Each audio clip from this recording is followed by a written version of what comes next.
Every 42 seconds, someone's arrested for cannabis. Stop arresting patients! Stop arresting patients! Stop arresting patients! Welcome to CMMNJ TV.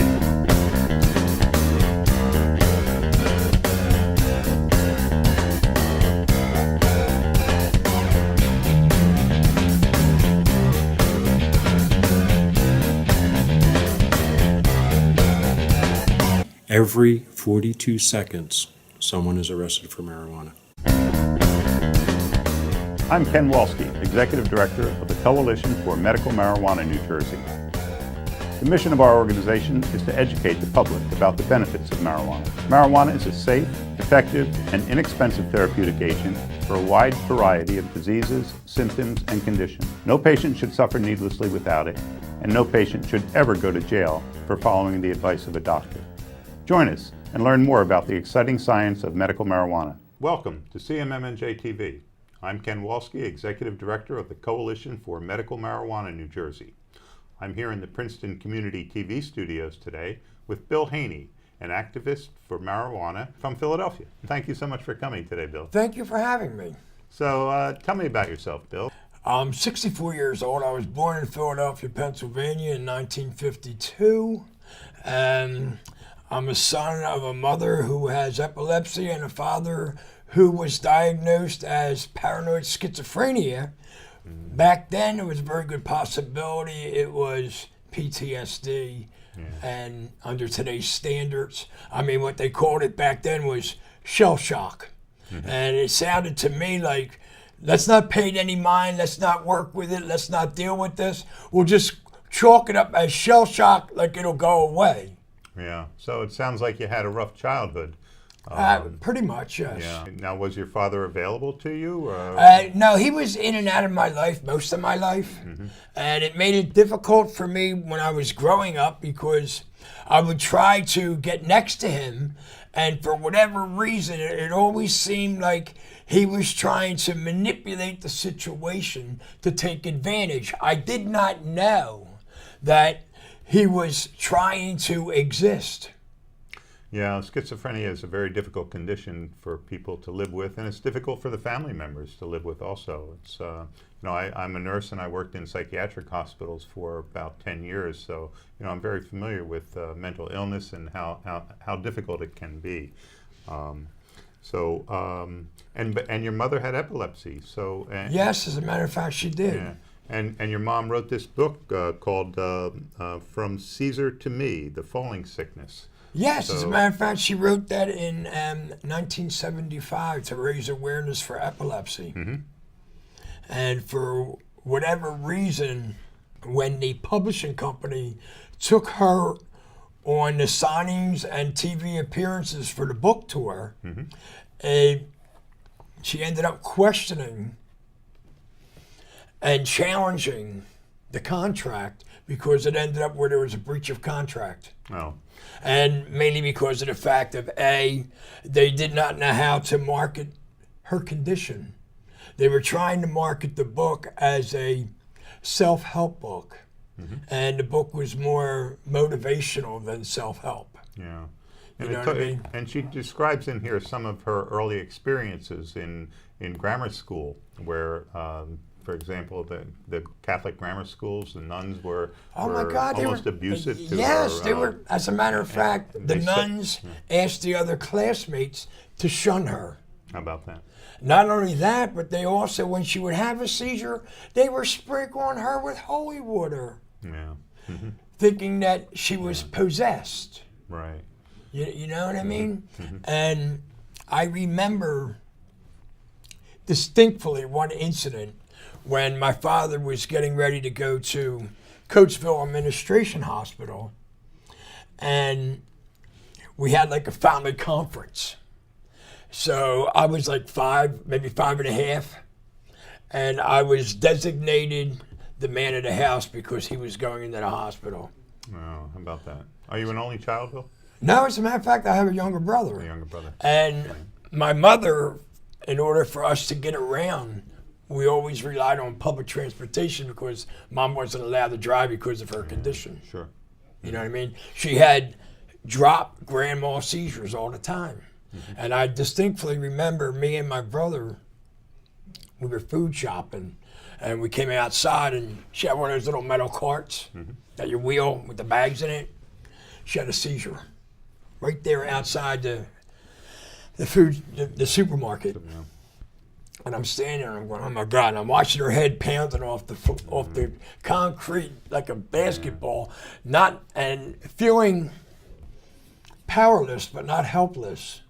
But I knew what I had to do, and what me and my brother had to do was try to make her as comfortable as possible. In a situation like that, it was, let's get her pocketbook under her head, let's roll her on her side so that way the saliva can drain out the corner of her mouth.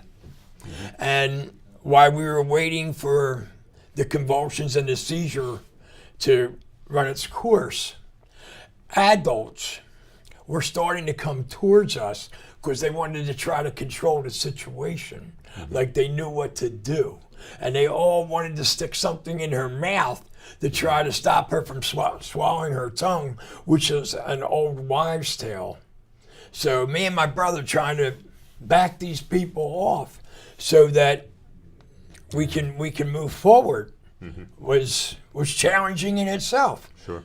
Because you had people not knowing what's going on and wanting to be part of a situation and really don't know what to do about it. Yeah, it's a very frightening thing to see, to witness a seizure, a grand mal seizure. The person seems to lose consciousness. Sometimes, they go into convulsions. Sometimes they can lose control of their bowels or their bowel and bladder. And they become confused once they wake up. Oftentimes, it's called the post-icteric state. So it's a very frightening thing to see, to witness, and boy, for you to have to see that so often as a child with the mother that you loved. It must have been a very, very tough situation for you, Bill. Well, it was, but I didn't know anything else. Yeah. That was the other side. Right. So when you're born into something like this, then you just got to do the best you can with what you have to work with. Yeah. Now, your mom, she took anti-epileptic medicine? Yes, as a matter of fact, Mom was taking phenobarbital, dilantin, and Valium, and they kept playing with those medications, hoping to get lucky. Yeah. And a lot of times they kept tampering with that medication, and she would have more frequent seizures. Yeah, that was a standard treatment back in the day. And of course, now we know that medical marijuana is very effective for seizures, especially seizures that do not respond well to the typical anticonvulsant medication. But did your mom ever use medical marijuana? No, as a matter of fact, Mom never did, but I know that if Mom would have known that this could help control her seizures, it definitely would have been her medicine of choice. Yeah. There's no doubt about that. Looking back on that and even talking about the book and stumbling upon that had strange coincidences, like meant to be. And I was just like stifled at first when the information was coming in and I was looking at it, because a friend of mine had mentioned to me in July of 2013 to surf the internet and see what I could find with evidence and association between epilepsy and cannabis. Had heard about it, had known about it, but never had actual physical documentation. And then here I was, 2013, surfing. I stumble upon CNN, and on its website, it had a... CNN TV? Yeah, CNN. It had a video of Jaden David, who was 6 years old. And up in the upper right-hand corner, it said that it was updated on that page on December the 10th, 2012. My God, Ken, that's my mother's birthday. Oh, how about that? Yeah, so I'm like, oh my God, you got to be kidding me. So I see the video. Then a few weeks later, we have the weed documentary with Dr. Sanjay Gupta, and he introduces the world to Charlotte Figge, also known as Charlotte's Web. You know, and then we come rolling around in December, which is around my mom's birthday. I decide to scour and look for her book. I find 4 books. So you didn't even have a copy of this? No, I could have got a copy. I could have got the first run. Yeah.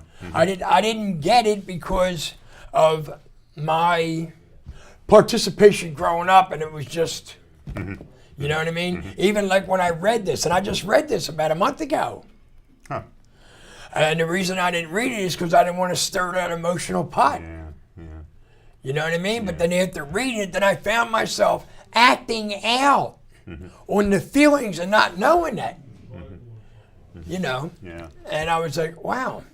But to find a book that was autographed 8 months before she passed away, another coincidence or meant to be? We recognize marijuana as a safe and effective treatment for seizure disorder as long as all other typical anticonvulsants have been tried. You know, marijuana, Right, I mean, right. epilepsy is a qualifying condition in New Jersey for marijuana therapy, Right. and that's been so since 2010. And I think that more and more states are beginning to recognize that epilepsy really can be managed by marijuana therapy. Right. You know, especially when you have so many dramatic stories, you know, like you mentioned the Charlotte Figge story, but you know, our own Wilson family, you know, the Megan Wilson and Vivian Wilson, the young girl who had to leave New Jersey to go to Colorado to control her seizure disorder, Dravet syndrome, and they're doing very well out in Colorado. And it's just That's another fabulous, isn't it? Yeah, it is. It really is. That they finally got the type and the form of marijuana that is appropriate for a young girl, basically a toddler, to take. You know, when no other medicine works for them. So you know, it's just so much more evidence that that marijuana can be, you know, helpful for seizure disorders. And it's a shame that there's even any resistance. You would think that there would be no resistance. If medicine's not working, why would you not try marijuana therapy? Even back in the early days of the drug war, all of the studies that were conducted for the negative of cannabis marijuana came back positive. And they didn't like the results, so they had all that evidence destroyed in 1972. Well, they didn't destroy it; they just ignored it. So, I mean, it's still there. You know, the Schaefer Commission report that was supposed to change the schedule of marijuana from a Schedule I drug.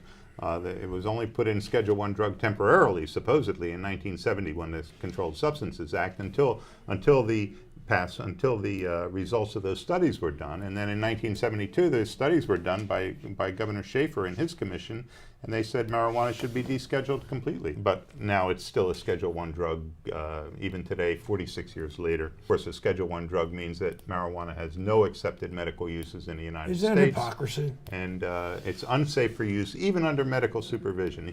You know, even in a hospital with doctors and nurses around. That's crazy. So what are you? So is this one of the things that led you to become an activist, Bill? I know you do a great many things. I guess it was always inside me, the passion for compassion that I have, and I just didn't know it. You know, and being a innovator, inventor, creative person, and always looking for a solution to a problem. Solving problems is what I got really good at growing up. Because there was a lot of times when I had to MacGyver, I had to improvise, I had to make things work for Mom. Sure. You know, and it's funny that you mention that because I've always believed in one product financing another product. So basically what ended up happening was I invented a game to help people regain ambulation and foot placement. So I applied for a design patent, and was awarded the design patent on what I call lunar hop. Lunar hop is the name of the game? Yes, which is hopscotch on the moon. So I had thought when I was going through therapy after my neck injury, and I had to regain ambulation and foot placement, they had a piece of black vinyl between parallel bars with the yellow shoe mark for the footprint. And I had to put my foot on that so I could try to get back my walking stride.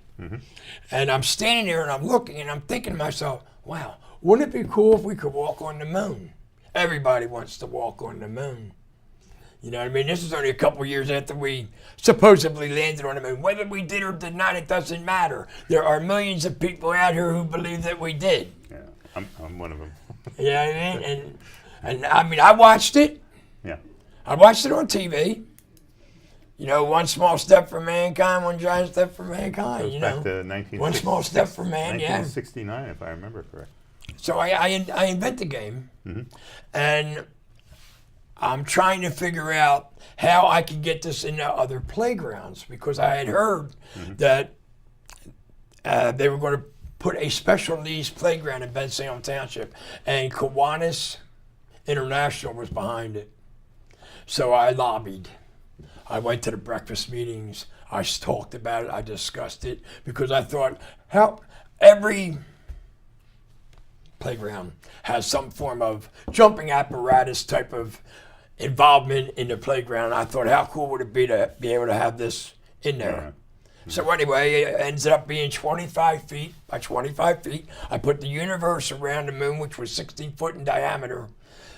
And I had one variation for therapy going one way, going towards the fence, a giant crater in the middle, and another variation going another way, so that people that were playing that would not interrupt the people that were working on their therapy.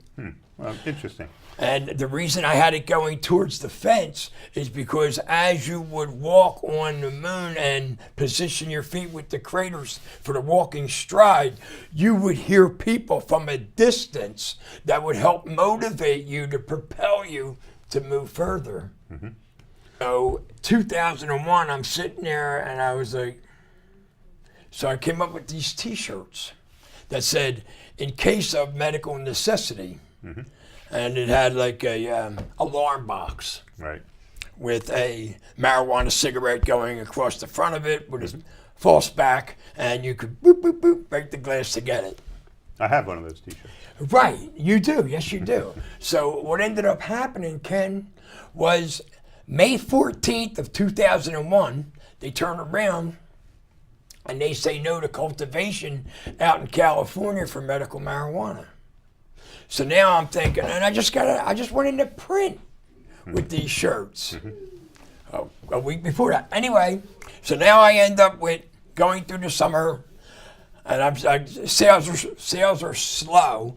Then in the fall of 2002, I start running around different guest books, different websites, mentioning the t-shirts, blah, blah, blah, blah, blah. Now the campaign changes.